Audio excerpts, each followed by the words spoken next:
Hey guys, back with another educational video, and this week we're doing something a little bit different. This is more of an opinion piece. Chino brought this up to me that there was a protest outside Clearwater Courthouse right here in Tampa Bay where people were protesting gyms being closed and wanting the city council, I think the city council, to reopen the gyms for business. And they were doing like push-ups and air squats and stuff outside the courthouse, which is pretty funny. So a lot of people have asked me, do I think gyms should reopen? And I think this is a great moment for, I guess, to have a teaching moment.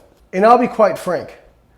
I don't know what the right answer is. I don't think anybody can know what the right answer is. In 5 years, we'll probably be able to look back and say, well, that was a good idea and that wasn't a good idea. But one of the problems with a disease that's so new that we have so little data on, and we're in the middle of it. It's somebody, I like the analogy somebody said, and I forget who it was, but they said it's basically we are trying to fly a plane at the same time that we are building it. And that's what we're doing. We're looking at data in real time. Actually, it's kind of delayed by 2 weeks because of the time it takes for symptoms to appear. So we don't know.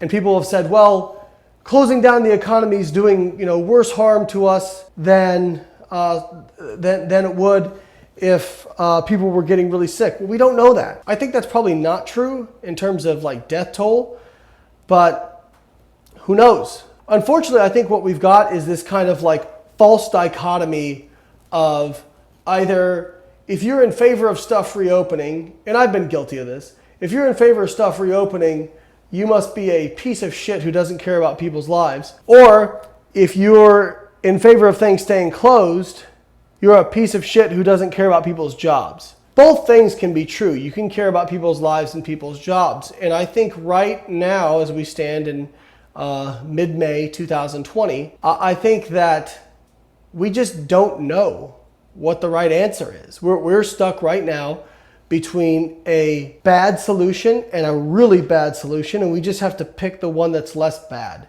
It's hard even to get reliable data right now because not everybody's being tested. The tests aren't widespread. That's the kind of thing. I guess if you put a gun to my head and ask me my opinion, I think if you're going to reopen bars, you have a hard time convincing me that you shouldn't reopen gyms. Here's the other problem. You've got people stuck at home. A lot of them aren't able to train. And I get it. We've talked about it. You can do home workouts, and we've provided home workouts on our website. But it's hard to stay motivated doing that. It's hard to stay disciplined doing that because it just gets boring because you're doing, it's just not a gym atmosphere. So a lot of people, their health might be getting worse. We don't know. Maybe the people who go to the gym are so dedicated that they'd be doing something at home anyway, but we don't know. So you got people who their health might be getting worse overall. Their immunity might be getting a little bit worse over time because they're not able to train. So where does that axis cross where it's actually doing more harm than good? I don't know. But as I said, I think that if you're going to open up bars and restaurants, you're going to have a hard time convincing me that you shouldn't open up the gyms. That said, I think there's probably going to be quite a few restrictions in place in terms of how far people can be away from each other, the kind of disinfecting that's going on, that sort of thing.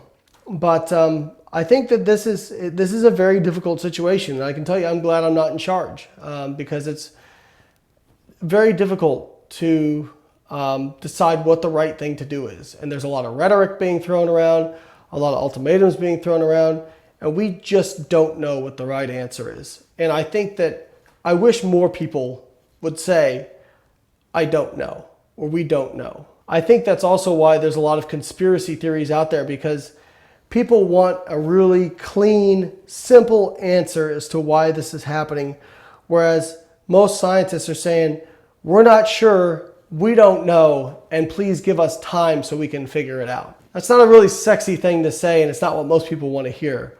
What people would love to hear is, this virus is a hoax, or this virus isn't that bad, or don't get vaccinated because vaccines are what caused this, or whatever else bullshit is out there. Really? Just try to understand nobody knows what the right answer is, and you should do what you feel is best for you. If you feel going to the gym is best for you, fine. When they reopen, just be careful, be cautious. Please try to respect other people. You know, maybe you're not going to get sick, but maybe the 70-year-old next to you who's immunocompromised, who probably shouldn't be out, maybe. But, you know, it's like my mother is immunocompromised through no fault of her own, through a disease that was not from lifestyle. My mother's very fit and active. She has not been able to see her grandkids in a long time because of this. They were planning to come down and they haven't been able to. So it's easy to say, well, just quarantine the at-risk people and just they shouldn't just go. They should just not go anywhere. Until you realize, it's easy to say that until you realize you're talking about people. My opinion is we all need to be doing our part. I'm not saying not have a life. I'm not saying don't open up jobs. I'm just saying let's take very, very reasonable steps and let's respect other people.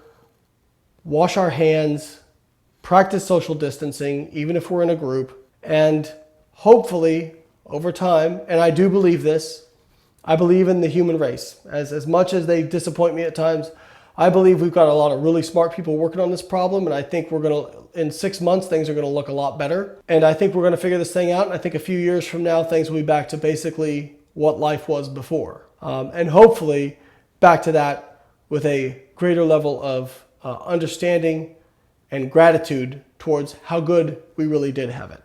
Catch you guys next week.